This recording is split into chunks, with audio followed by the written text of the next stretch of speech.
और बड़ी खबर इस वक्त की, शेख हसीना ने दिया पीएम पद से इस्तीफा और अब भारत पहुंच गई है शेख हसीना। अगरतला में लैंड हुआ शेख हसीना का हेलीकॉप्टर। ढाका में पीएम हाउस में प्रदर्शनकारी घुस गए थे, भीड़ ने पीएम आवास पर धावा बोल दिया। इसके बाद शेख हसीना बांग्लादेश से रवाना हुई, भारत पहुंची।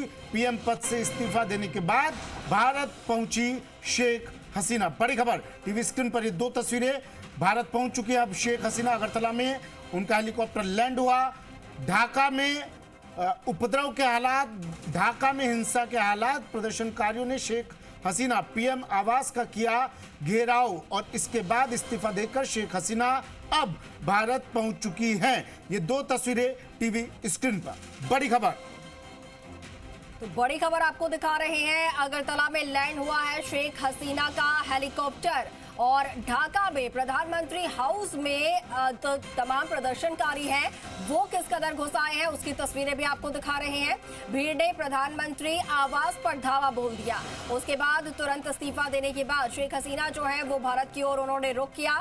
हेलीकॉप्टर से अब वो हिंदुस्तान में लैंड हो चुकी है। अगरतला में उन्होंने लैंड किया है हेलीकॉप्टर के जरिए और बांग्लादेश के प्रधानमंत्री का पद उन्होंने छोड़ा, इस्तीफा दिया है। और साथ ही आपको दूसरी तस्वीर दिखा रहे हैं जहां पे बड़ी संख्या में जो शेख हसीना के यानी कि प्रधानमंत्री आवास के बाहर बड़ी संख्या में किस तरीके से प्रदर्शनकारी जो है वो घुस आए थे। हजारों प्रदर्शनकारी जो है वो पीएम आवास में घुस गए।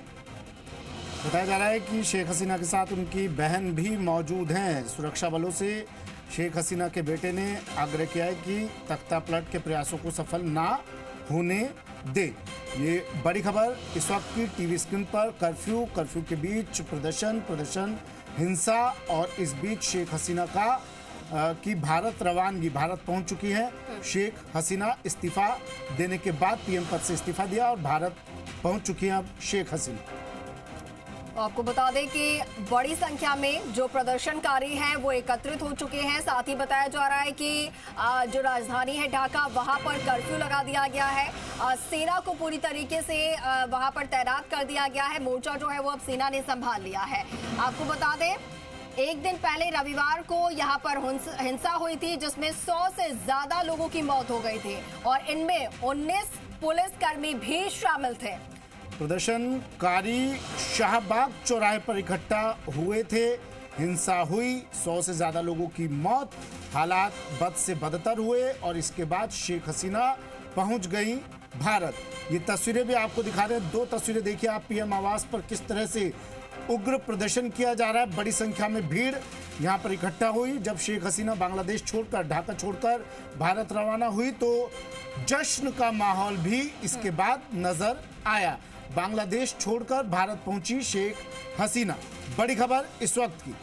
साथ ही आपको बता दें जानकारी ये भी मिल रही है कि इन खराब हालातों के बीच में सेना चीफ जनरल जो है बांग्लादेश के वकार उस जमान, वो कुछ ही देर बाद देश को संबोधित भी कर सकते हैं क्योंकि अभी पूरा जो मोर्चा है वो सेना ने संभाल लिया है। वहां पर कल जिस तरीके से 100 से ज्यादा लोगों की मौत हुई उसके बाद से कर्फ्यू लगा दिया गया था, लेकिन उसके बाद भी कर्फ्यू के बावजूद ये हालात आप देख रहे हैं कि सैकड़ों की संख्या में प्रदर्शनकारी जो है वो कर्फ्यू को दरकिनार करते हुए प्रधानमंत्री आवास के बाहर एकत्रित हुए और अंदर भी घुस गए। तोड़फोड़ भी देखिए की जा रही है उनके द्वारा। आरक्षण के विरोध में प्रदर्शन हुआ था, प्रदर्शन हुआ, शुरुआत हुई और उसके बाद हिंसा बढ़ती चली गई।